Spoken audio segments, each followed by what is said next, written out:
The afternoon I was kidnapped, I was conjugating ancient Greek verbs in my head while waiting for my overpriced latte at a midtown cafe.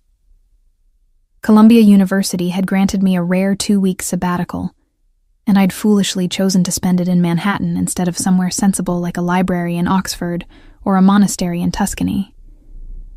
My name is Quinn Sinclair. I'm 28 years old, and I speak 7 dead languages fluently. Living languages. Not so much. I still struggle with modern Italian, which is ironic considering what happened next. The black SUV pulled up so smoothly I almost didn't notice it. What I did notice was the way the barista's hand froze mid-pour, her eyes widening at something behind me. Before I could turn around, a hand, large, calloused, smelling faintly of expensive cologne and gunpowder, clamped over my mouth. Another arm wrapped around my waist with the efficiency of someone who'd done this countless times before. I tried to scream, but the sound died against his palm as he lifted me off my feet and carried me toward the open vehicle door. My laptop bag fell to the sidewalk, scattering papers covered in linear B translations across the concrete. The last thing I saw before being shoved into the SUV was my research on Mycenaean Greek floating away in the October wind, 2 years of work disappearing into New York traffic. Then a cloth pressed against my face. Chloroform, I realized with the detached clarity of someone in shock, and darkness swallowed everything. I woke up in a room that smelled like old leather, cigar smoke, and money. The kind of money that doesn't ask for permission. My head throbbed, and my mouth tasted like chemicals and fear. As my vision cleared, I took inventory. I was sitting in a velvet armchair that probably cost more than my yearly salary. The walls were paneled in dark mahogany. A massive desk dominated the space, its surface empty except for a single lamp, casting golden light across what appeared to be a penthouse office. Floor-to-ceiling windows revealed the Manhattan skyline glittering in the evening darkness. We were high up, 40th floor, maybe higher. The door opened, and 3 men walked in. The first 2 were clearly muscle. Broad shoulders, dead eyes, the kind of men who'd seen enough violence to be bored by it. But the third man made my breath catch in my throat for reasons that had nothing to do with fear. Well, not entirely. He was tall, probably 6'3", with dark hair that was just beginning to show silver at the temples. His suit was impeccable, Italian, definitely custom, the kind of tailoring that whispered wealth rather than shouting it. But it was his eyes that held me frozen. They were the color of winter steel, cold and assessing, the eyes of a man who'd looked at death so many times they'd made friends. He moved with the controlled grace of a predator, each step deliberate, economical. This was a man who understood power the way I understood ancient syntax, intimately, instinctively, dangerously. "Senator Hartwell's daughter," he said, his voice a low rumble that seemed to resonate in my chest. "Welcome. I apologize for the dramatic retrieval, but your father has been somewhat uncooperative regarding certain legislative matters." I blinked at him, my academic brain struggling to process this information while my survival instincts screamed at me to play along. But I've never been good at lying. It's why I prefer dead languages, where the only people who can call you wrong have been dust for millennia. "I'm not Senator Hartwell's daughter," I said, my voice steadier than I felt. "There's been a mistake." His expression didn't change, but something flickered in those cold eyes. Annoyance, maybe, or interest. "Your identification says otherwise." "What identification?" I felt for my purse, but of course it was gone. "I'm Quinn Sinclair. I teach ancient Greek and Latin at Columbia. I don't even know any senators." One of the muscle men, the one with a scar bisecting his left eyebrow, stepped forward and handed his boss my driver's license. The man studied it, his face unreadable. Then he looked at me, really looked at me, and I saw the exact moment he realized his men had grabbed the wrong woman. "Signore," I said, the word slipping out in Sicilian before I could stop it. I'd been studying the Sicilian dialect for a research paper on the linguistic evolution of southern Italian Greek communities. Per favore, c'è stato un errore. Please, there's been a mistake. The effect was instantaneous and terrifying.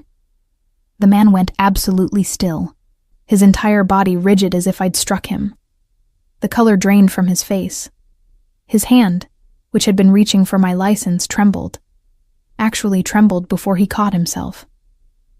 For a long moment, he just stared at me, and I saw something I never expected to see in the eyes of a man who'd clearly ordered my kidnapping. Vulnerability. What did you say? His voice was barely a whisper. I said there's been a mistake, I repeated in English, suddenly afraid I'd made everything worse. I'm sorry, I didn't mean to. Say it again. It wasn't a request. In Sicilian, my throat went dry.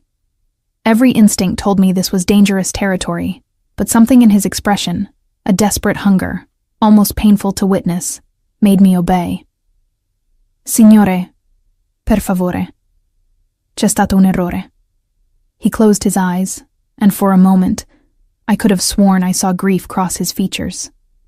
When he opened them again, the vulnerability was gone, locked away behind that cold, controlled mask. But his voice, when he spoke, was rougher, more human. Where did you learn to speak like that? I'm a linguist, I explained, trying to keep my voice from shaking. I specialize in ancient and classical languages, but I've been researching Sicilian dialects for a paper on... Get out, he said to his men, cutting me off. They exchanged glances but didn't argue, disappearing through the door with the practiced silence of people who knew when not to question orders. We were alone. He walked to the windows, his back to me, shoulders tense beneath that expensive suit. My grandmother, he said quietly, used to call me Signore when I was a boy. She was from Palermo, died 20 years ago. He turned back to me, and the look in his eyes made my heart hammer against my ribs. No one has called me that since. I didn't know what to say. This was clearly a man who wielded power like a weapon, who'd built an empire on violence and fear, the kind of man I'd only read about in crime novels. Yet here he was, undone by a single word in a language I'd learned from dusty textbooks and recorded interviews with elderly immigrants. I'm sorry, I whispered, though I wasn't sure what I was apologizing for. About your grandmother, and about speaking without thinking. It's a bad habit when you study languages. Sometimes they just slip out. He studied me with an intensity that made me feel simultaneously exposed and strangely seen. You really are a professor. Assistant professor, I corrected automatically, then winced. Sorry. Academic reflex. The corner of his mouth twitched. Not quite a smile, but close enough to make him look almost human. Almost. Quincy Ravenswood, he said, extending his hand with the formality of a business introduction, as if he hadn't just had me drugged and kidnapped. And you're right. There has been a mistake. I took his hand because refusing seemed like a bad survival strategy. His grip was firm, warm, and sent an unwelcome jolt of electricity up my arm. Quinn Sinclair, I said unnecessarily. Can I go home now? No. The single word hung in the air between us, heavy with implications I didn't want to examine. I pulled my hand back. What do you mean, no? You just admitted this was a mistake. I won't tell anyone what happened. I'll say I got drunk and passed out in a hotel or something. Please, I have classes on Monday, research deadlines. You've seen my face, he interrupted, his voice gentle but implacable. You're sitting in my private office. You know what I am. I know you're dangerous, I said, anger finally overriding fear. I know you kidnap innocent people. I know you probably have Senator Hartwell's actual daughter locked up somewhere, and I know this is all very dramatic and criminal, but I also know I'm nobody. I'm not a threat to you. I'm just a broke academic who spends Friday nights translating Sophocles for fun. Let me go, and I swear I'll forget everything." He walked back to his desk, leaning against it with deceptive casualness. "You speak 7 dead languages?" The non sequitur threw me. "What? You said you specialize in ancient and classical languages. How many?" 7, I admitted, wondering where this was going.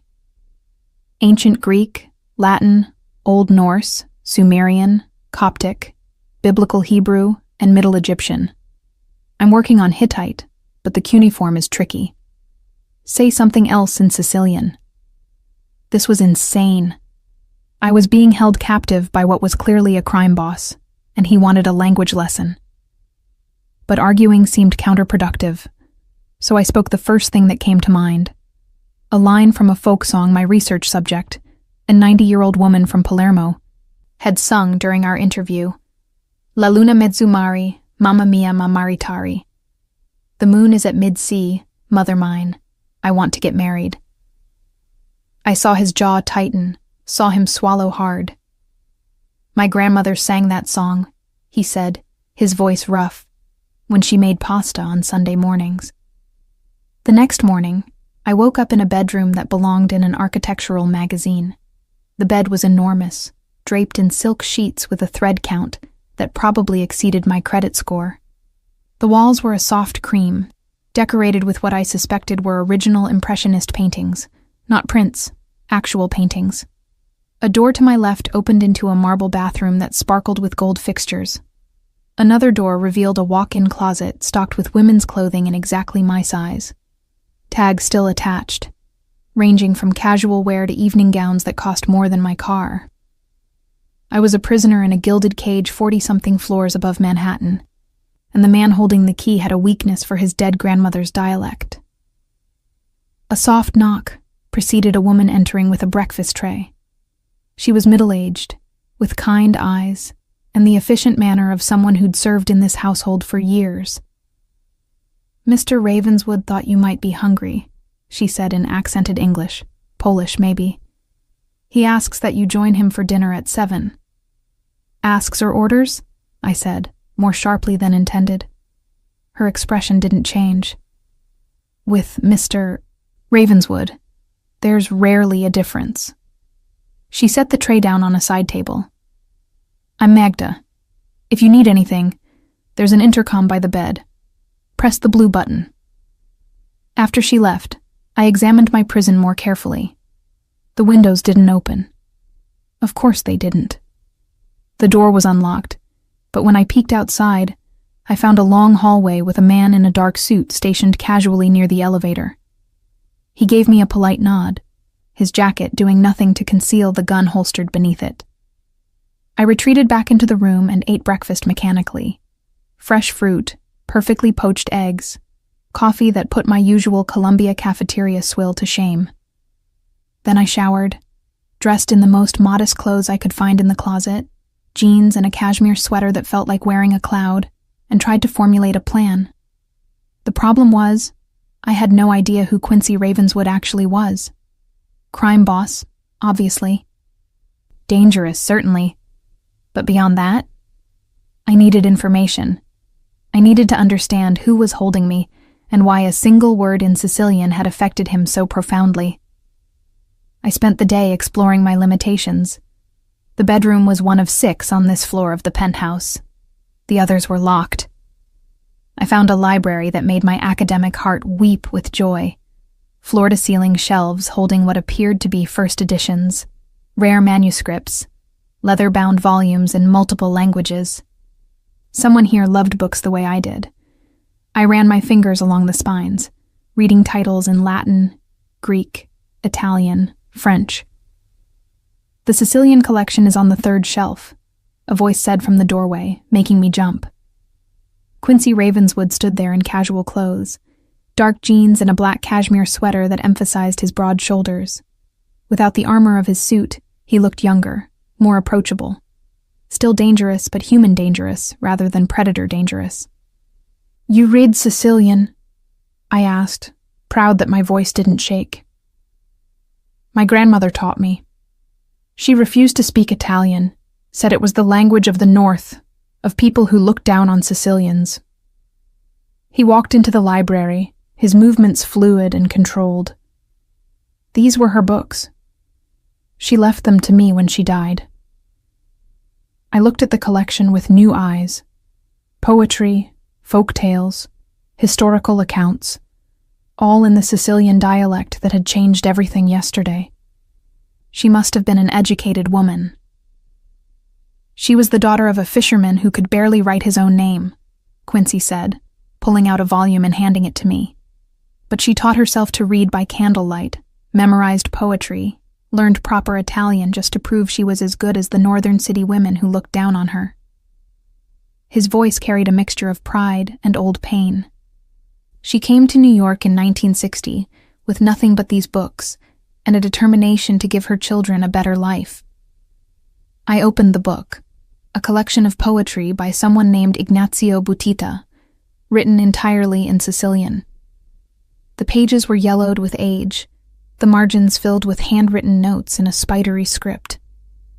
These notes, are they your grandmother's? She wrote down translations, context, memories. He stood close enough that I could smell his cologne, something woodsy and expensive. She used to read them to me when I was young, said the language of your ancestors should never die just because you cross an ocean. I looked up at him, seeing past the crime boss exterior to something more complicated underneath. What was her name? Agnese. The way he said it, with perfect Sicilian pronunciation, made it sound like a prayer. Agnese Ravenswood. She made my grandfather take her last name instead of his when they married. Said the Ravenswood family had power in New York, and she wanted that power for her children. Clever woman. Ruthless woman, he corrected, but there was affection in his voice.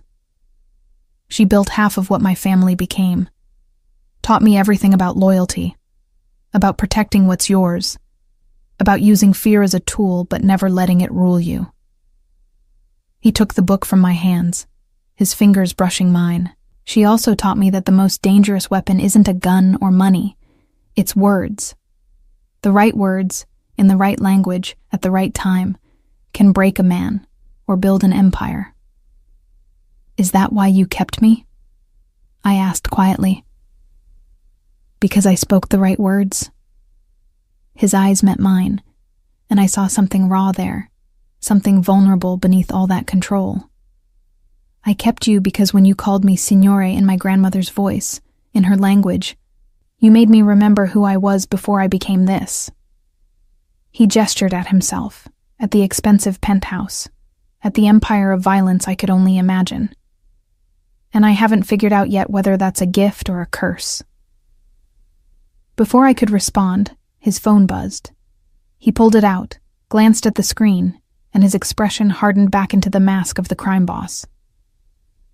I have business to attend to. We'll have dinner at 7 as planned. Magda will show you to the dining room. What if I refuse to have dinner with you? He paused at the door, looking back with something that might have been amusement. Then you'll get very hungry, because that's the only meal being served. I'm not your jailer, Quinn. But I'm not your friend either. I'm trying to figure out what you are. After he left, I sank into one of the library's leather chairs, my mind racing.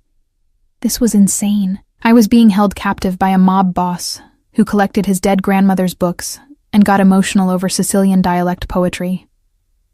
A man who'd kidnapped the wrong woman and now seemed unable to let her go because she reminded him of his past. I needed to escape. But I also needed to understand what I'd stumbled into, because the way he'd looked at me when I spoke Sicilian wasn't just nostalgia. It was hunger, and I wasn't sure if that made me more dangerous to him, or him more dangerous to me. At 7 o'clock, Magda knocked on my door and led me through the penthouse to a dining room that could have hosted a state dinner. A table set for 2 occupied the center of the space, candles flickering despite the modern lighting, crystal and china gleaming. Quincy stood by the window, a glass of wine in his hand, staring out at the Manhattan skyline. You came, he said without turning around. I was hungry. I took my seat, determined not to be intimidated by the wealth on display. And Magda said the chef made osso buco. He turned then, a genuine smile crossing his features. You like Milanese cuisine? I like any cuisine when I'm not the one cooking it. Teaching salary doesn't leave much room for fancy ingredients. He sat across from me, and for a surreal moment, it felt almost normal. Two people sharing a meal, making small talk. Then I remembered the armed guard outside my door, the fact that I was here against my will, the violence this man certainly commanded with a word or a gesture. Tell me about your research, he said as the first course appeared. Some kind of seafood appetizer that probably cost more than my monthly groceries. Why? Because I'm curious. And because we're going to be spending time together until I figure out what to do with you. What are my options? I asked, fear sharpening my voice. Let me guess. Stay here forever, or disappear permanently. His expression didn't change, but something flickered in his eyes. Those aren't your only options, but they might be the safest ones, for both of us. I'm not a threat to you. I've told you that. You don't understand what you are. He leaned forward, his intensity pinning me in place. You walked into my office and spoke to me in a language only one person has used with me in 20 years. You triggered memories I'd buried, made me feel things I'd learned to shut off. In my world, Quinn, anything that can affect me that profoundly is either a weapon or a weakness, and I can't afford either. I set down my fork, my appetite gone. So I'm trapped here because I studied the wrong dialect? You're here because I don't trust myself to let you go. Not yet. He took a sip of wine, his gaze never leaving my face. Tell me about your research, please. The please surprised me enough that I found myself answering. I'm studying linguistic evolution in isolated diaspora communities, specifically how Sicilian immigrants in New York maintain their dialect across generations while being surrounded by other languages. It's about cultural preservation, identity, the ways language connects us to our past. Like my grandmother's books. Exactly like your grandmother's books. Those annotations she made, they're gold for researchers. They show how she navigated between Sicilian, Italian, and English, how she code switched depending on context. Would you like to study them? The offer was casual, but his eyes were sharp, watching my reaction.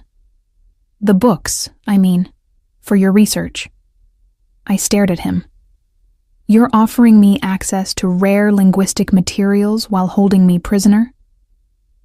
I'm offering you something to do besides plot escape routes that won't work. He gestured around us. This penthouse is secure. The building is secure. I have men on every floor. Even if you made it to the street, where would you go? To the police? To tell them what? That Quincy Ravenswood kidnapped you? The way he said his own name made it clear that going to the police would be useless, possibly fatal. He owned them, or enough of them to make it not matter. I could tell Columbia, I said, though my voice lacked conviction. My department chair, my colleagues, already know you're taking a personal leave. He saw my expression and continued. I had someone send an email from your account. Family emergency. They were very sympathetic. Anger flared hot in my chest. You can't just erase my life. I'm not erasing it. I'm pressing pause. He stood, walking around the table to where I sat. Quinn, I know this isn't fair. I know you didn't ask for any of this. But right now, you're safer here than you would be anywhere else. Safer from what? From you? From the people who are looking for Senator Hartwell's actual daughter. From my enemies who might try to use you as leverage if they discover I've taken an interest in you. From the complications your freedom would create for both of us. He crouched beside my chair, bringing us eye level. This close, I could see the faint scars on his knuckles. the shadows beneath his eyes that spoke of sleepless nights and hard decisions. "I'm not the good guy in this story, Quinn. I've done things that would make you sick. I've built an empire on violence and fear, and I won't apologize for it. But I'm also not going to hurt you, and I'm not going to let anyone else hurt you either." "Why?" I whispered. "Why do you care?" His hand came up, hovering near my face before dropping back to his side, as if he'd caught himself about to cross a line. "Because when you speak Sicilian, I hear my grandmother's voice, and I haven't felt anything close to peace in 20 years. I'm selfish enough to want to hold on to that feeling for a while longer." The days blurred together in a strange routine that felt increasingly surreal. I spent my mornings in Quincy's library, carefully documenting Agnesa Ravenswood's annotated books. The work was genuinely fascinating. Her notes revealed a woman of fierce intelligence who'd used language as a tool for survival and advancement. She'd written observations about American culture in the margins, comparisons between Sicilian idioms and English phrases, poems she'd composed herself in a mixture of dialects. Quincy would join me around lunchtime, bringing food from the chef, always Italian, always perfectly prepared. We'd eat in the library, and slowly, cautiously, we began to talk. Not about his criminal empire or my captivity. Those topics remained unspoken truces between us. Instead, we talked about language, memory, the ways our pasts shaped who we became. "She used to quiz me," he said one afternoon, flipping through a volume of Sicilian folk tales. "Every Sunday after church, she'd pick a proverb and make me translate it, explain what it meant, how it applied to our lives. Do you remember any of them?" He closed his eyes, and when he spoke, it was in perfect Sicilian. "Ku nesci ari nesci. He who leaves succeeds." She'd say it whenever I talked about wanting to leave the neighborhood, go to college, be something different than what the family business expected. "Did you?" "Leave, I mean." "I went to Columbia, actually. Business school." He saw my surprise and smiled without humor. "Not so different from you, once upon a time. I had this idea I'd legitimize the family enterprises, turn organized crime into organized business. Learn the enemy's language," my grandmother said. "Know how they think, how they operate." "What happened?" His expression hardened.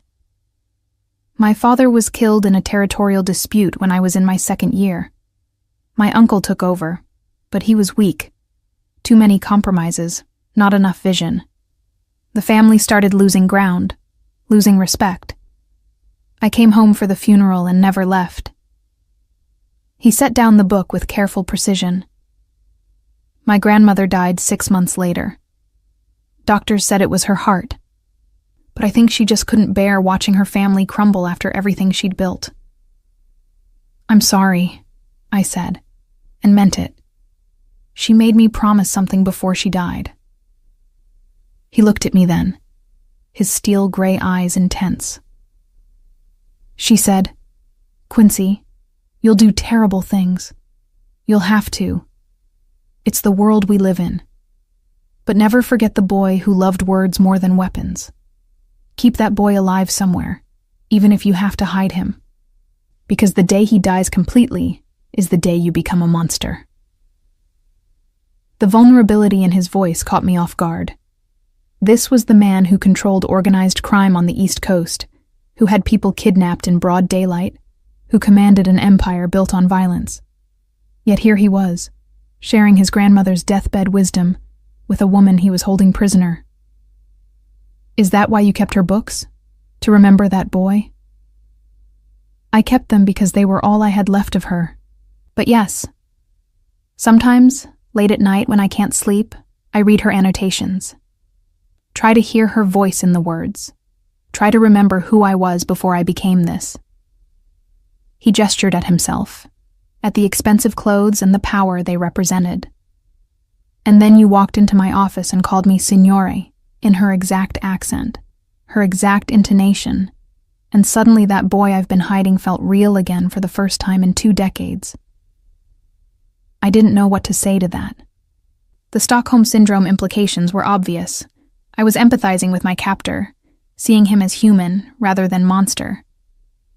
But it was also true that the more time I spent with Quincy Ravenswood, the more complicated he became. He was violent and controlled, yes, but he was also intelligent, cultured, surprisingly well-read. He quoted Dante in Italian and discussed linguistic theory with genuine interest. He had paintings by Caravaggio on his walls and opera playing softly in the background during dinner. He was a killer who cried over his grandmother's poetry, a monster who wanted to remember the boy who loved words. And God help me, I was beginning to understand why that combination was so dangerous. On the 5th night of my captivity, everything changed. I was getting ready for bed. The nightly dinner routine had become almost comfortable, which should have terrified me more than it did, when I heard shouting from somewhere in the penthouse. Raised voices, the sound of something breaking, then silence so complete it made my skin crawl. I pressed my ear against the door, heart hammering. Footsteps approached, fast and purposeful. Then Quincy's voice, low and deadly in a way I hadn't heard before. Get her to the safe room, now. My door opened to reveal Magda, her kind face now tight with fear. Come with me, Quinn. Quickly. What's happening? No time, please. She grabbed my arm and pulled me into the hallway. The guard who was usually stationed there was gone. We ran, through corridors I hadn't seen before, deeper into the penthouse, until we reached what looked like a solid wall. Magda pressed her palm against it, and a section slid open to reveal a small room lined with monitors, supplies, and a single chair. Stay here, she commanded, pushing me inside. Don't open this door for anyone except Mr. Ravenswood. Don't make a sound. Magda, what? But she was already closing the door, sealing me in darkness except for the glow of the monitors. I watched in horrified fascination as security cameras showed me different angles of the penthouse, the library where I'd spent my days, the dining room where we'd shared meals, the hallway outside my bedroom, and men with guns moving through the space like deadly shadows. I watched Quincy on one of the screens, standing in what looked like his office, perfectly calm as 5 armed men fanned out around him. He was unarmed, or appeared to be, hands visible at his sides, expression unreadable. The lead man said something I couldn't hear through the silent feed. Quincy replied, equally inaudible from my hiding place. Then violence erupted. Quincy moved faster than anyone his size should be able to move, grabbing the nearest man's gun hand and twisting until something broke. I saw the man's mouth open in a scream I couldn't hear. 2 more men rushed him, and Quincy fought like someone who'd been trained for war, efficient and brutal. A knife appeared in his hand from nowhere. Blood splattered across the camera lens. I turned away, pressing my hand against my mouth to keep from being sick. This was the reality I'd been ignoring behind our pleasant conversations and shared meals. This was what Quincy Ravenswood actually was. A man who killed without hesitation, who moved through violence like it was breathing. The fight lasted maybe 3 minutes. When I forced myself to look again, 4 men were down, not moving, definitely not getting up again. And the 5th was on his knees, Quincy's knife at his throat. Quincy was speaking to him, his expression cold and controlled despite the blood on his clothes. The man nodded frantically. Quincy released him, and the man scrambled away, disappearing off camera. Then Quincy looked directly at the camera that was filming me, as if he knew exactly where I was hidden. His expression softened, just slightly, and he mouthed 2 words I could read clearly on his lips. I'm sorry. It took another hour before he came to release me from the safe room. He'd changed clothes, washed the blood away, but there was a cut on his cheekbone, and his knuckles were swollen. He stood in the doorway, blocking the light from the hallway, and for a long moment we just looked at each other. I know what you're thinking, he said finally, that you've been having dinner with a monster. that I'm exactly what you feared when you woke up here. Who were they? My voice came out steadier than I felt. The Marchetti family. They've been trying to move into my territory for 6 months. They heard rumors I'd taken the senator's daughter and saw an opportunity. His jaw tightened. They were wrong about who you are, but right that you've become a liability, a weakness. I didn't ask to be here. I didn't ask to become your weakness. I know. He stepped into the safe room, and in that small space, he seemed even larger, more overwhelming. But you are, and now they know it, which means I can't let you go, and I can't keep you here safely. I've created an impossible situation for both of us. So what happens now? He reached out, his bruised hand gentle as it cupped my face. I should have pulled away, should have recoiled from the touch of a man who'd just killed 4 people in his living room. But I didn't, because beneath the violence and the power, I could still see that boy who loved words more than weapons. The man who cried over his grandmother's poetry. Now, he said quietly, I teach you something my grandmother taught me. In Sicilian there's a phrase, Kuneshi arineshi, he who leaves succeeds. But there's another phrase she loved even more, Ku resta luta, he who stays fights. His thumb brushed across my cheekbone. I'm not leaving, Quinn. I'm fighting. For you. For this impossible thing between us. For the boy I thought was dead until you spoke to me in his language. There's nothing between us except kidnapping and Stockholm Syndrome, I whispered, even as I leaned into his touch. You're right, which is why I'm going to do something I've never done before. He dropped his hand, stepping back. I'm going to give you a choice. Tomorrow morning, Magda will bring you an envelope. Inside is a new identity, a bank account with enough money to start over anywhere in the world, and instructions for contacting a man who can get you out of New York safely. You can take it and disappear. I won't stop you. I won't look for you. You'll be free. And if I don't take it? His smile was sad, knowing, dangerous. Then you stay. You keep teaching me Sicilian, keep translating my grandmother's books, keep reminding me of who I was before I became this. You become part of my world, my empire, my violence, my life. You become mine, in all the ways that word implies. And I become yours, with all the complications that brings. That's not a choice. That's an ultimatum. No, it's a door I'm leaving open when every survival instinct I have is telling me to lock it shut. He turned to leave, pausing at the doorway. You've seen what I am now, Quinn. All of it. The words and the weapons, the poetry and the blood. Tomorrow morning you decide which one you can live with. After he left, I sank onto the chair, my mind spinning. This was insane. I should take the envelope, take my freedom, run as far from Quincy Ravenswood as possible. Go back to my safe, boring academic life where the most dangerous thing I encountered was a particularly savage peer review. But even as I thought it, I knew it wasn't that simple. Because somewhere in the past 5 days, between Sicilian translations and stolen conversations, I'd started to see past the monster to the man underneath. The brilliant, broken, surprisingly gentle man who'd built walls of violence around a heart that still remembered how to feel.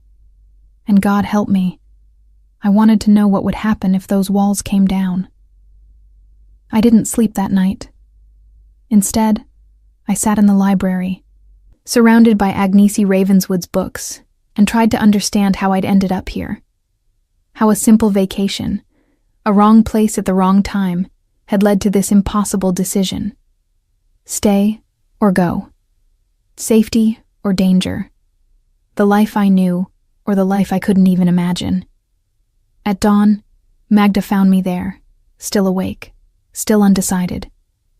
She set down a manila envelope on the table beside me without a word. Then she placed a second item next to it, one of Agnese's books, the one with the folktales Quincy had been reading from. A yellow sticky note marked a particular page.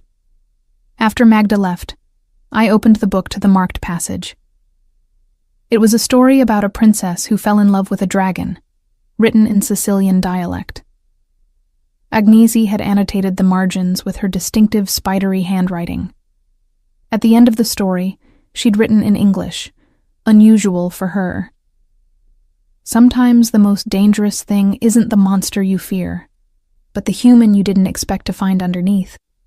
And sometimes, loving the monster and the human together is the only way either of them survives.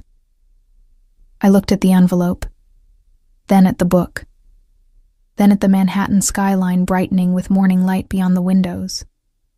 And I made my choice. I found Quincy in his office, standing at the windows where I'd first seen him 6 days ago. He hadn't slept either. I could tell from the tension in his shoulders, the shadows under his eyes visible in his reflection in the glass. The envelope sat on his desk, still sealed. The book lay beside it, open to Agnese's final note. "You read it," he said without turning around. Not a question. She was a wise woman. I walked into the room, each step feeling like crossing a border I couldn't uncross. She understood loving complicated people, dangerous people. He turned then, and the vulnerability in his expression nearly broke me. "Quinn, I'm not leaving." The words came out stronger than I felt. I'm staying. Not because I have Stockholm Syndrome or because I'm afraid, but because I want to finish translating your grandmother's books. Because I want to understand how someone builds an empire from nothing and never forgets where they came from. Because when you speak Sicilian, you become someone different, someone real and raw and beautiful. And I want to know that person better. You don't know what you're choosing. You're right, I don't, but I'm choosing it anyway. I moved closer, close enough to see the pulse hammering in his throat. Your grandmother wrote that sometimes loving the monster and the human together is the only way either survives. So teach me both sides of who you are. Show me the empire and the poetry, the violence and the vulnerability. Let me see all of it. And if you can't handle it, if you realize the monster is too monstrous, the violence too much, then I'll use that envelope, but give me the chance to decide that for myself. I reached up, touching the cut on his cheekbone that had scabbed over during the night. You gave me a choice, Quincy. I'm making it. Now respect it. He caught my hand, pressing it against his face, his eyes closing.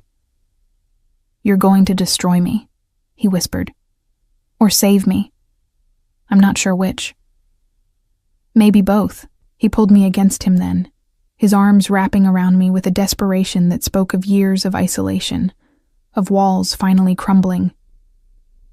I felt his heart racing against my chest, felt the tremor in his hands as they pressed against my back. This wasn't romance. Not yet. Maybe never. This was two people recognizing something broken in each other and deciding that broken together might be better than whole alone. Teach me more Sicilian, he murmured against my hair. The way my grandmother spoke it. Not from books or recordings, but the way you hear it in your research. Real and alive. So I did. Standing there in his office, with Manhattan waking up beyond the windows and his empire waiting for orders he wasn't giving, I taught Quincy Ravenswood his grandmother's language. We started with simple phrases, vocabulary he'd forgotten or never learned. I corrected his pronunciation, explained the subtle differences between Sicilian and Italian, showed him how the dialect shifted depending on region and context. He was a quick student, of course he was. His mind was sharp, tactical, used to processing information and turning it into advantage. But more than that, he was hungry for this connection to his past. Every word I taught him, every phrase that came back to him, seemed to chip away at the armor he'd built around himself. Say it again, he'd command, and I'd repeat a sentence in Sicilian until he had it perfect. What did my grandmother mean when she said this? and I'd explain the cultural context, the history behind the idiom, the way language carried memory. Days turned into weeks. Quincy's world continued to turn. I'd hear him on phone calls, issuing orders in that cold, controlled voice that made even hardened criminals jump to obey. I'd see him leave for meetings in expensive suits, returning hours later with blood on his knuckles or murder in his eyes. His men began to accept my presence, nodding respectfully when I passed, protecting me as fiercely as they protected him. But in the library, between his grandmother's books, we existed in a different world. I translated Agnes's annotations, while Quincy read them aloud in increasingly fluent Sicilian. We discovered she'd been keeping a diary of sorts, scattered entries across multiple books, recording her observations about building a criminal empire while maintaining humanity. "Listen to this," I said one evening, reading from one of her poetry collections. She wrote, "My grandson asks me if it's possible to be good and powerful at the same time. I tell him it's not only possible, it's necessary. Power without goodness becomes tyranny. Goodness without power becomes martyrdom. The trick is knowing when to show which face." Quincy looked up from the book he was studying, a collection of Sicilian proverbs. She was teaching me how to survive, how to be both the monster and the man. She was teaching you how to stay human in an inhuman world. I set down the journal carefully. These aren't just language notes, Quincy. They're a manual for navigating moral complexity. She was giving you permission to be more than one thing. Like you're doing now. He stood, crossing to where I sat, surrounded by books and papers. You could have left. You should have left. Instead, you're sitting in a crime boss's library, teaching him dead languages and reading his dead grandmother's philosophy. Why? I met his gaze steadily. Because you're not just a crime boss. You're also a scholar who quotes Dante, a grandson who honors his grandmother's memory, a man who collects first editions and cries over poetry. You contain multitudes, Quincy Ravenswood. And I find multitudes fascinating. He knelt beside my chair, bringing us eye level. I killed those men in front of you, on camera. You watched me murder 4 people without hesitation. I know. Doesn't that terrify you? Yes. I touched his face, feeling the roughness of stubble under my palm. But you know what terrifies me more? The fact that it doesn't terrify me enough. That I can reconcile the violence I saw with the gentleness you show with these books. That I'm starting to understand why you do what you do. Not agree with it, but understand it. I leaned closer. Your grandmother wrote that the most dangerous thing isn't the monster you fear, but the human you didn't expect to find underneath. I think she was wrong. The most dangerous thing is finding both and loving them anyway. You love me? His voice was barely a whisper, vulnerable in a way I'd never heard. I don't know. Maybe. Probably. I laughed, the sound edged with something like hysteria. I'm an academic, Quincy. I'm supposed to study human behavior, not participate in Stockholm Syndrome relationships with mobsters. This violates every ethical guideline and probably several laws. But yes, I think I'm falling in love with you. Both of you. The monster and the man. He kissed me then, and it was nothing like I expected. Not demanding or possessive, but almost reverent. Like I was something precious he was afraid to break. His hands cradled my face with a gentleness that contradicted everything I knew about him, and when he pulled back, his eyes were bright with unshed tears. Ti amo, he whispered in Sicilian. I love you. Just like my grandmother used to say to my grandfather. Ti amo, Quinn Sinclair. With all the violence and poetry, all the blood and beauty. Ti amo. Anchu ti amo, I whispered back. I love you too. The words felt sacred in his grandmother's language, weighted with history and hope. That night, everything changed between us. Not just physically, though yes, that too. His touch surprisingly gentle for hands that had killed. His whispered Sicilian endearments more powerful than any poetry. But fundamentally, we stopped being captor and captive, monster and victim. We became something new, something neither of us had names for yet. But love in Quincy Ravenswood's world came with complications.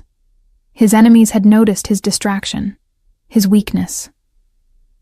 The Marchetti family wasn't the only one circling, looking for opportunities. And I was the most obvious vulnerability he'd shown in his entire career. "I need to take you somewhere," he said one morning over breakfast, his expression serious. "Somewhere secure until I can stabilize the territorial disputes." "Where?" "Sicily. Palermo, specifically." He saw my surprise and smiled slightly. "My grandmother's family still has property there, a villa in the hills outside the city. It's been maintained but unused for decades. You'll be safe there while I handle business here." "You're sending me away?" "I'm keeping you alive. There's a difference." He reached across the table, taking my hand. "Besides, you wanted to study Sicilian dialects in their native context. Here's your chance. The villa has my grandmother's personal library. Letters, journals, documents she left behind when she came to America. You'll have months of research material." "Months? How long will you need to—" I stopped, understanding. "You're going to war. A real one. I'm consolidating power, eliminating threats, making sure that when you come back, no one will ever dare use you against me again." His grip tightened. "This is what loving me means, Quinn. Sometimes you have to disappear so I can become the monster they fear. But I'll come back. I promise. And when I do, I'll bring you to my grandmother's church, the one where she married my grandfather. And I'll call you Signora instead of Signore, wife instead of just the woman who speaks my language." I stared at him, processing. "Did you just propose to me over breakfast while explaining how you're about to start a mob war?" "Yes." No hesitation, no doubt. "We'll do it properly later, ring, flowers, whatever you want, but I need you to know my intentions. When you come back from Sicily, you come back as family, as mine, officially and permanently, if that's what you want." "That's insane. We've known each other less than 2 months. I knew my grandmother for 17 years, and I'm still discovering her through those books. Time isn't the measure, Quinn. Understanding is. And you understand me, all of me, in a way no one else ever has or will." He stood, pulling me up with him. "So yes, I'm asking you to marry me while I explain that I'm about to do terrible things to keep you safe. Because that's what love looks like in my world. Beautiful and brutal in equal measure." The villa in Palermo was a revelation. Set into the hills overlooking the Mediterranean, it was a honey-colored stone structure that had aged gracefully over centuries. Lemon and olive trees dotted the property. The air smelled of salt water and wild herbs. Inside, every room held memories of Agnes Ravenswood's life before America. Photographs, furniture, the personal library Quincy had promised. I spent my days immersed in her world, reading letters she'd written to cousins who stayed behind, studying the journals where she'd documented her dreams of escaping poverty, of building something greater than what Sicily offered, understanding the woman who'd shaped Quincy into who he was. But I also followed the news from New York on my laptop. Reports of violence in Manhattan's underworld, territories changing hands, bodies found in East River, a consolidation of power among the city's organized crime families. The articles never mentioned Quincy by name, but I knew. I could see his strategic thinking and how the moves played out, systematic and brutal. He called every night at exactly 8 o'clock Palermo time. We'd talk in Sicilian. He was nearly fluent now. And he'd ask about my research, my day, whether I was eating properly. He'd tell me about the weather in New York, about small details of his routine that had nothing to do with the violence I knew he was orchestrating. We never discussed the war. We never talked about the bodies. Those truths hung unspoken between us, acknowledged but not examined. Timanku, he'd say before hanging up. I miss you. And I'd respond in kind, my heart aching with the truth of it. I missed him. God help me, I missed the monster and the man in equal measure. 3 months into my Sicilian exile, I discovered something that changed everything. Deep in Agnese's personal papers, hidden inside a book of poetry, I found a letter addressed to Quincy, written but never sent. The date was 2 days before she died. My beloved grandson, it began in Sicilian. If you're reading this, I am gone. I need to tell you about the Ravenswood fortune, the one my husband's family speaks of in whispers. It exists. In Sicily, hidden in a place only I knew. I never told anyone because power built on hidden wealth corrupts differently than power built through struggle. But if you need it, if the empire we built is threatened, the information is scattered through my books. I turned our family history into a puzzle only someone who understands both languages and memory could solve. Find it, use it, but never forget the cost. Money bought in secret always demands payment in blood. Love forever, Nonna Agnese. I read the letter 3 times, my hands shaking. Then I started going through her books with new eyes, looking for patterns, hidden messages, codes embedded in her annotations. It took weeks of careful analysis, cross-referencing dates and locations, treating her notes like the linguistic puzzle they were designed to be. And finally, I found it. Coordinates disguised as poetry references, banking information coded into seemingly random vocabulary notes. The location of a vault in Palermo, containing documents proving ownership of properties, investments, assets worth hundreds of millions of euros, the original Ravenswood fortune that had seeded the American empire, but was thought lost when the family fled Sicily in the 1930s. I called Quincy at 3 a.m, too excited to wait for our scheduled time. Quinn? His voice was rough with sleep and instant alertness. What's wrong? Nothing's wrong. Everything's right. I found it, Quincy. The fortune your grandmother mentioned. She left you a treasure map encoded in Sicilian dialect and linguistic patterns. Silence. Then, explain. I did, walking him through how Agnese had hidden information across multiple books, using language itself as encryption. How she'd trusted that only someone who understood both her grandson and her culture could decode what she'd left behind. How the fortune wasn't just money.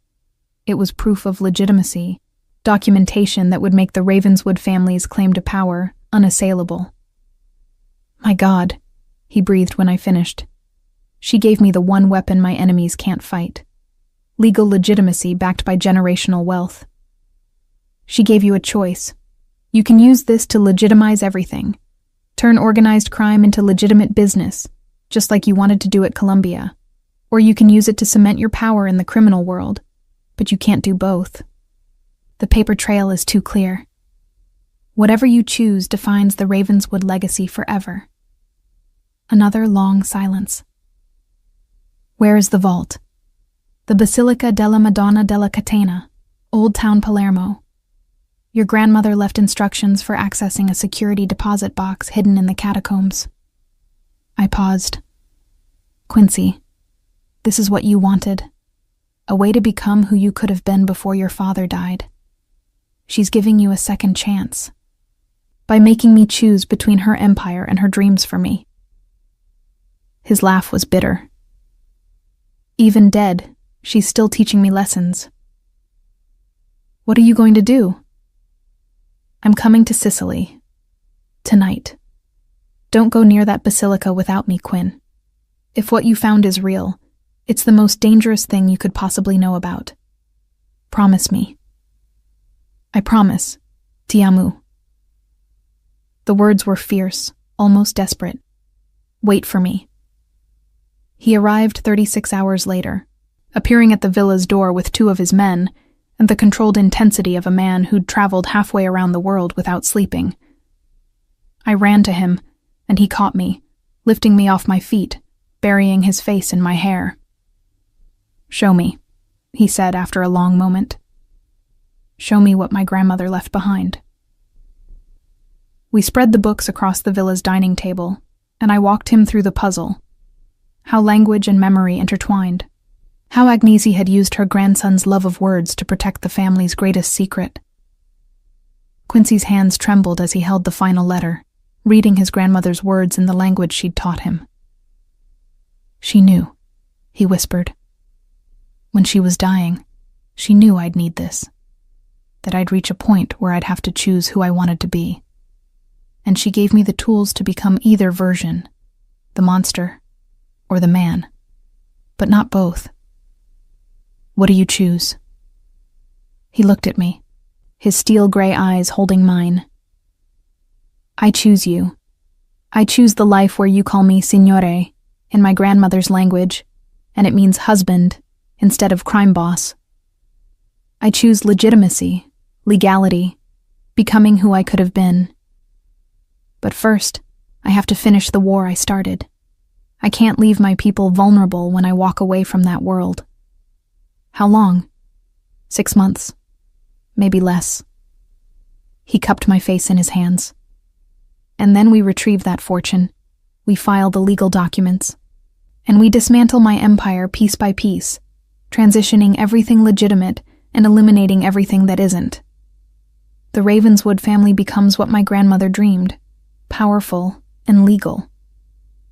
And the violence, the blood, ends with me. I'll be the last Ravenswood who builds an empire on fear. After me, it's business, investments, legitimate power." His smile was sad. My grandmother gave me permission to stop being the monster. I'd be a fool not to take it. That night, we went to the Basilica della Madonna della Catena. The ancient church sat on Palermo's waterfront, golden stone glowing in the moonlight. Quincy's men secured the perimeter while we descended into the catacombs, centuries-old burial chambers that smelled of stone and time. Following Agnese's instructions, we found the hidden niche behind a carved Madonna. Inside was a sealed box, remarkably well preserved.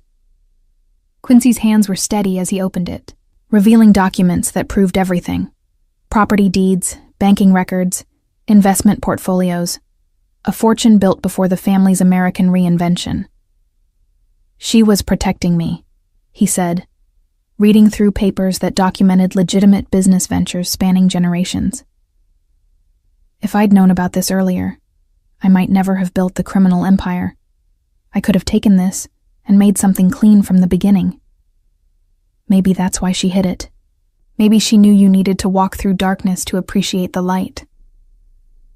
I touched his arm. "She gave you both, the empire you built and the fortune to escape it. A test and a gift." He pulled me close, there in the catacombs beneath a church where his grandparents had worshipped. "When this is over, the war, the transition, all of it, will you marry me here, in this church?" "Yes." "Will you call me Signore during the ceremony? In Sicilian, the way my grandmother would have wanted." "I'll call you Marito," I corrected gently. "Husband. But yes, in Sicilian, in the language that brought us together." The next 6 months were simultaneously the longest and shortest of my life. Quincy returned to New York while I stayed in Sicily, documenting everything we'd found, working with lawyers to prepare the legal framework for legitimizing the Ravenswood assets. He'd call every night, his voice sometimes exhausted, sometimes edged with violence I didn't ask about. I followed the news, watched territories stabilize, saw reports of organizational restructuring in New York's underworld. And slowly, like a tide receding, the violence stopped. Not everywhere, not permanently. That world never truly rests. But enough. enough that Quincy could begin the careful process of transitioning power, legitimizing businesses, cutting ties to criminal enterprises. "It's done," he said one night, his voice rough with emotion. "I signed the papers today. The Ravenswood criminal empire is officially dissolved.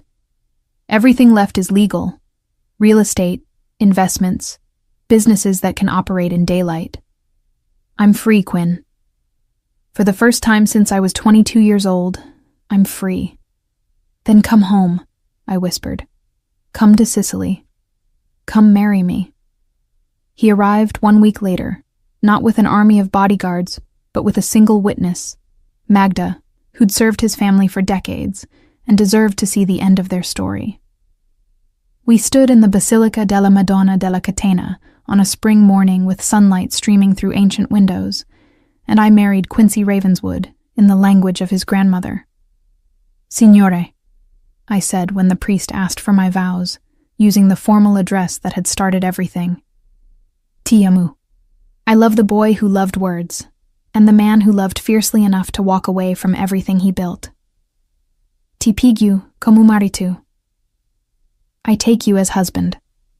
He said his vows in Sicilian too, his voice breaking on the words.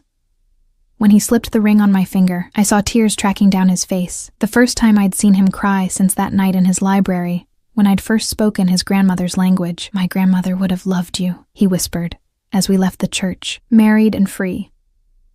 "She would have said you saved me." "I didn't save you. I just reminded you who you already were." We spent our honeymoon at the villa, surrounded by Agnes's books and the life she'd dreamed for her grandson. I continued my research. It would become my life's work, I knew, documenting her linguistic legacy, her wisdom, her complex navigation of power and humanity. Quincy read beside me, now fluent in the language he'd forgotten, reconnecting with the culture he'd lost. "What will you do now?" I asked one evening, as we sat on the terrace overlooking the Mediterranean. "With legitimate power and illegal experience?" "What my grandmother wanted. Use everything I know about how power works, the brutal truths I learned in that world, to build something lasting and clean. Use the violence I understand to protect what's legitimate, become the bridge between the darkness and the light." He pulled me close. "And teach my children Sicilian, if we have them. Make sure they know where they come from and what it costs to get here." "Children?" His smile was genuine, reaching his eyes for the first time since I'd known him. "Someday, when we're ready. Children who'll read their great-great-grandmother's books and understand that humans are complicated. That love is complicated. That sometimes the path from monster to man runs through a woman who speaks the language of your lost childhood." We lived in Sicily for 2 years after that, dividing time between Palermo and New York as Quincy rebuilt his life and I completed my research. The book I published, Language, Memory, and Power, The Linguistic Legacy of Agnes Ravenswood, became the defining work of my career. It was part linguistic analysis, part memoir, part love letter to a woman I'd never met but came to know intimately through her words. Quincy built something remarkable from the ruins of his empire, a foundation supporting Sicilian immigrants, funding language preservation programs, investing in communities his family had once exploited. He used every brutal lesson he'd learned to protect those investments, to fight for them in boardrooms instead of back alleys. The monster became the man, and the man used the monster's knowledge to do good. And every night, in the privacy of our home, I'd call him Signore in perfect Sicilian, and he'd respond Signora, and we'd speak to each other in the language that had saved us both, the language of love, memory, and complicated redemption. 5 years after our wedding in Palermo, I found myself standing in Columbia University's linguistics department, staring at the office that would soon bear my name, Professor Quinn Sinclair Ravenswood, Chair of Classical and Ancient Languages. The university had courted me for 3 years, offering increasingly prestigious positions, until finally Quincy convinced me to accept. "My grandmother would have killed me if I kept you from teaching," he'd said with that half-smile I'd come to love. She believed education was the greatest power. Besides, New York is home now. We've built something here. He was right. The Ravenswood Foundation had transformed neighborhoods, funded scholarships, preserved dying languages. Quincy had become an unlikely philanthropist, respected, feared in the right ways, but no longer criminal. He'd learned to wield legal power with the same precision he'd once applied to violence. But the past never truly dies, especially in his world. We both knew that. The call came on a Tuesday afternoon while I was preparing a lecture on Homeric Greek. Quincy's voice on the phone was controlled, careful, the tone he used when delivering bad news. The Marchetti family's youngest son was released from prison yesterday. Antonio. He was doing time for the raid on our penthouse 5 years ago. I gripped the phone tighter, remembering those men Quincy had killed, the blood I'd watched spill across security feeds. What does that mean? It means he knows you exist, knows you were the weakness they tried to exploit, and he's been planning revenge for 5 years in a cell. A pause. I have men on you already. You won't see them, but they're there, and we're leaving for Sicily tonight. Quincy. Not negotiable, Quinn. This is the life we chose. Sometimes the monster's past comes looking for the man's present. We deal with it together. We flew to Palermo that evening, to the villa that had become our sanctuary. But this time, instead of research and quiet intimacy, we were preparing for war. Quincy's men, the ones who'd stayed loyal during the transition to legitimacy, arrived in careful succession. The villa transformed into a fortress. Why Sicily? I asked, as Quincy reviewed security protocols with the efficiency of his criminal past. Why not stay in New York where you have more resources? Because in New York, I'm legitimate now. I can't fight the old way without destroying everything we've built.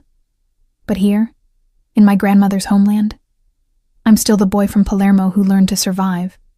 The rules are different. He looked at me, his steel gray eyes intense.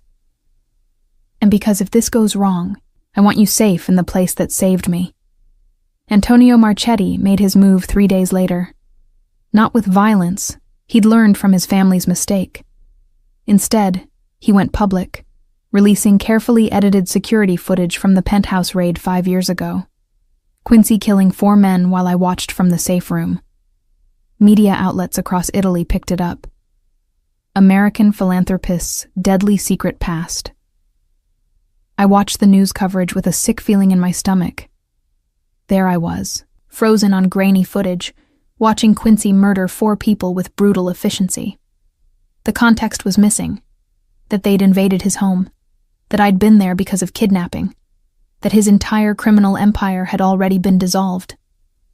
All viewers saw was violence and my complicity.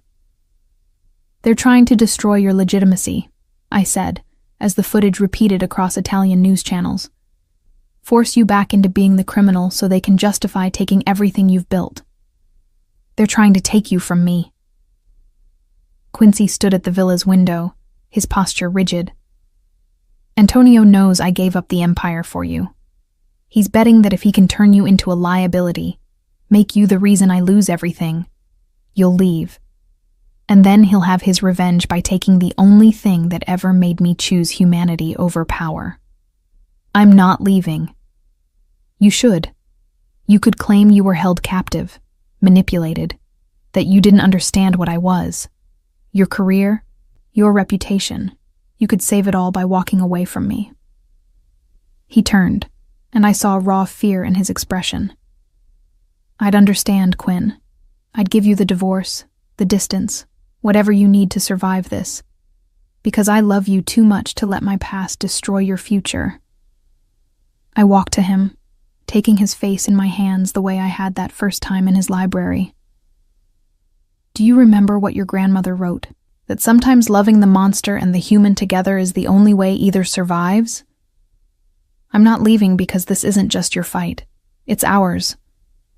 We built this life together. We'll defend it together. How? The footage is real. I did kill those men. You did watch. There's no spinning that into something acceptable. No, but there's telling the whole truth. I pulled out my phone, opening a recording app. Your grandmother documented everything. Her empire, her choices, her moral philosophy. It's time I documented ours. Every detail, from my kidnapping to our marriage. The linguistic research that brought me into your world. The fortune that gave you a way out. The choice to become legitimate. All of it. Quinn, I'm a tenured professor at Columbia now. My academic reputation gives me credibility. If I publish our story, the real story, not edited footage, it becomes a narrative about redemption, transformation, the cost of leaving a criminal life. I become the scholar who studied violence and chose to love the man trying to transcend it. I met his eyes. I make us both human instead of monstrous. It took 2 weeks to write. Quincy sat beside me the entire time, filling in details I didn't know, correcting my understanding of his old empire, being brutally honest about every terrible thing he'd done. Magda provided perspective from her years of service. I wove it all together with my academic training, contextualizing violence within systems of power, explaining how language and memory became tools for transformation. The result was part memoir, part scholarly analysis, part love story. I titled it Signore, Language, Violence, and Redemption in Contemporary Organized Crime. It documented everything: the kidnapping, the murders, the empire, the fortune, our marriage, every beautiful and brutal truth. This will end your academic career, Quincy said when he read the final draft. Publishing this means admitting complicity. It means connecting yourself permanently to my past. Good, because I am complicit. I chose to stay. I chose to marry you. I chose to help you become who you are now. Those aren't things I should hide. They're things I should own. I saved the document with finality. Your grandmother faced the same choice: be respectable and powerless, or powerful and complicated. She chose complicated and changed your family's future. I'm making the same choice. We published it first in Italy. A major newspaper ran it serialized over 2 weeks. Then American outlets picked it up. The response was explosive. Some called me deluded, a victim of Stockholm Syndrome who couldn't see her own manipulation. Others called me brave for humanizing someone the media had already convicted of past crimes. Academia was divided. Some institutions condemned me. Others invited me to speak about ethics, redemption, and the complicated nature of human transformation. But the public narrative shifted. Antonio Marchetti's edited footage became part of a larger, more nuanced story. Yes, Quincy had been violent. Yes, I'd witnessed murder. But the context mattered. His transition away from that world. My choice to help him. The legitimate empire we'd built from criminal ruins. You made me sympathetic, Quincy said one night as we watched coverage of the story spreading globally. Made people see past the monster to the person underneath. My grandmother would have loved this, using words as weapons more powerful than violence.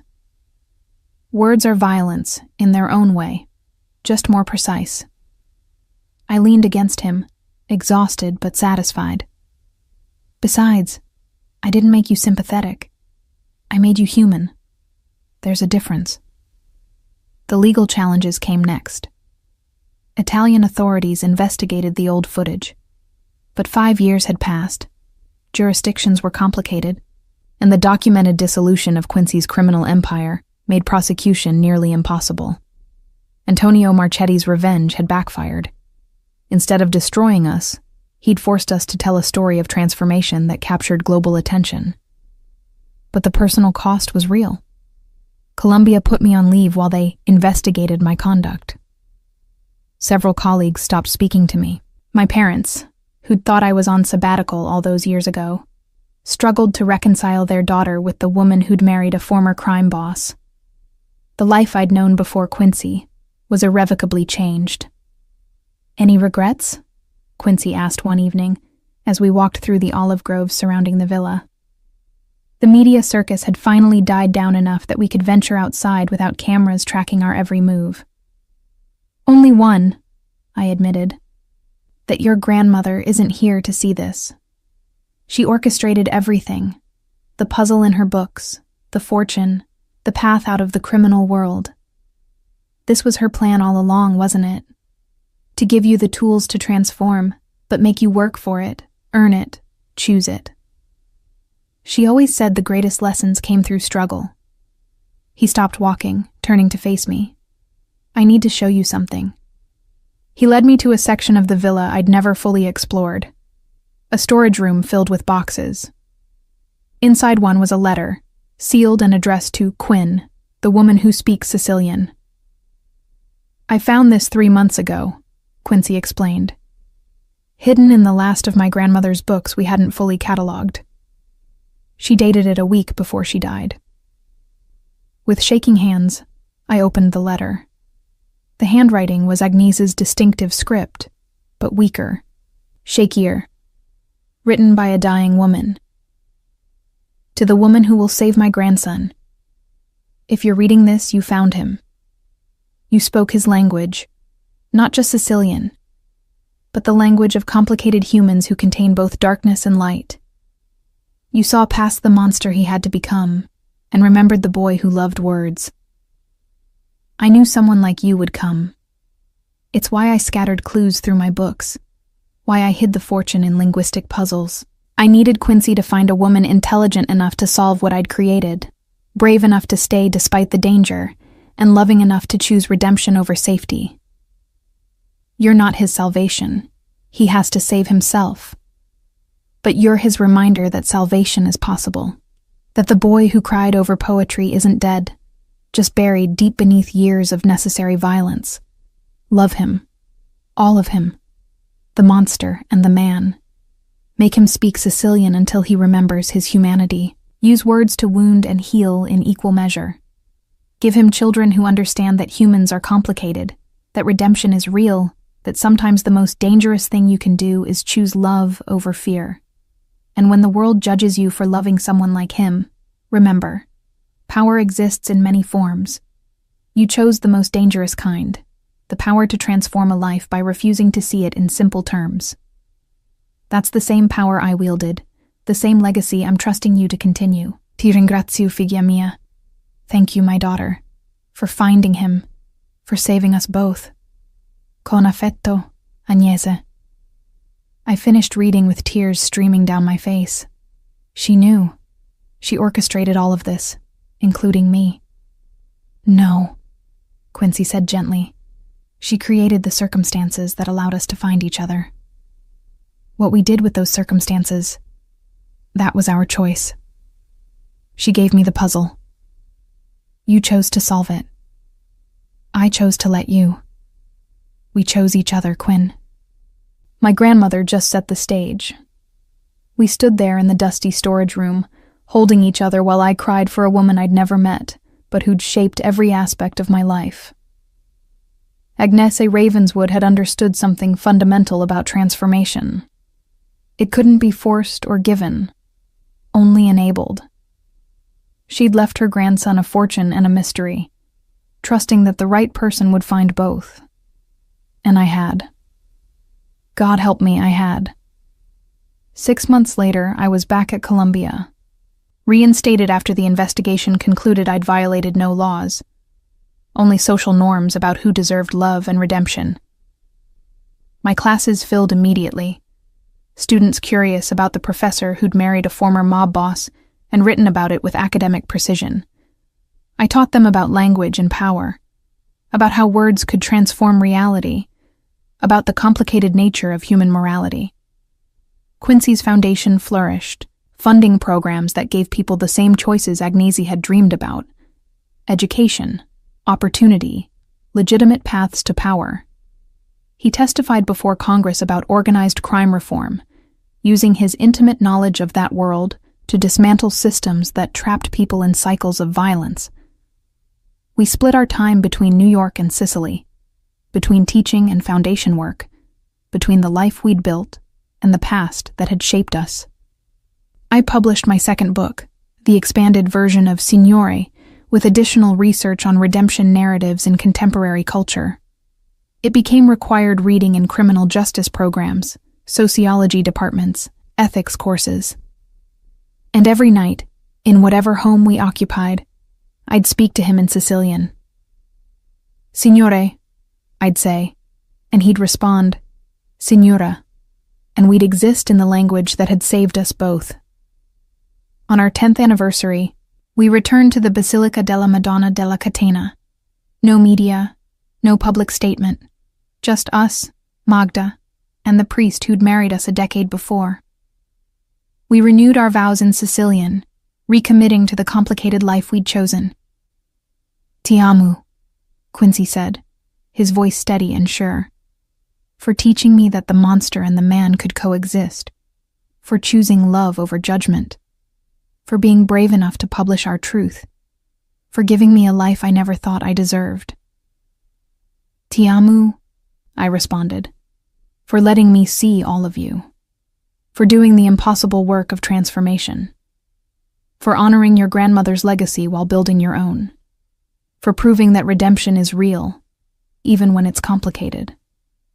As we left the church, a little girl approached us, maybe 6 years old, with dark curly hair and her great-great-grandmother's steel gray eyes. Our daughter, Elena, named for the Greek word meaning light.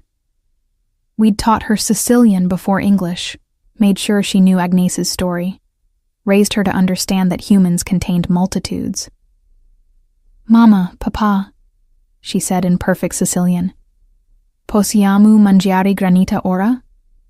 Can we have granita now? Quincy scooped her up, tickling her until she squealed with laughter. Certo, picciridra. Of course, little one. I watched them together, my former crime boss husband and our daughter, and thought about Agnes's letter, about how she'd known that transformation required witnesses, that redemption needed evidence, that love was the most dangerous weapon because it made change possible. She'd been right about everything. The puzzle she'd created, the fortune she'd hidden, the linguistic breadcrumbs she'd scattered. All of it designed to test whether her grandson could find someone who'd love both his darkness and his light. Someone who'd stay through revelation and violence, who'd choose him over safety, who'd document the complicated truth of transformation without flinching. I'd solved her puzzle not with academic brilliance, but with stubborn, reckless love. And she'd given me something in return. A family, a purpose, a life more complex and meaningful than any I could have imagined in that Columbia cafe where this all began. Signora Professoressa, Quincy said, using the formal title teasingly as we walked through Palermo's ancient streets. What are you thinking about? Your grandmother. How she engineered all of this. How she knew that the right words and the right language could change everything. I squeezed his hand. How she was right, that sometimes the most dangerous thing isn't the monster you fear, but the human you find underneath. And the most powerful thing? He prompted, knowing I had more to say. The most powerful thing is choosing to love both, the monster and the man, the darkness and the light, the violence and the poetry. I looked up at him, this complicated man I'd chosen against all reason. That's what your grandmother understood. That's what she gave us. Permission to be complicated together. Elena tugged at my hand, impatient for her promised granita. We followed her to a cafe overlooking the Mediterranean, 3 generations of Ravenswood legacy sitting in the Sicilian sun. The empire Agnes had built transformed into something new. The violence she'd wielded turned toward creation. The words she'd preserved becoming bridges between past and future. Signore, I said quietly, watching our daughter laugh at something only she understood. Ti ringrazio. Thank you. For what, Signora? For forgetting how dangerous it was to love, for being brave enough to be saved, for giving your grandmother's legacy a future she'd be proud of. He kissed me then, there in the Palermo cafe, surrounded by the language and land that had made him. The danger never goes away. Quinn, I still have enemies. Our past still haunts us. The monster is still there, just controlled, directed toward protection instead of power. I know. I did know. Accepted it, chose it anyway. But that's the whole point. Your grandmother didn't want you to stop being dangerous. She wanted you to be dangerous for the right reasons. She wanted you to remember that the boy who loved words was also the man who'd do anything to protect them. Elena climbed into Quincy's lap, sticky from granita, chattering in Sicilian about the boats in the harbor. He held her with the same hands that had once killed to survive, now gently wiping her face clean, listening to her with complete attention. This was Agnesi's true legacy, not the fortune or the empire, but this moment. A former monster loving his child in a language his grandmother had preserved. A woman who'd chosen complicated love over simple safety. A little girl who'd grow up knowing that humans contained darkness and light, and that acknowledging both was the only path to authentic power. Ku neshi arineshi, I murmured. He who leaves succeeds. Ku resta luta, Quincy completed. He who stays fights. Ku ama vinci, Elena added, making up her own proverb in her child's wisdom. He who loves wins.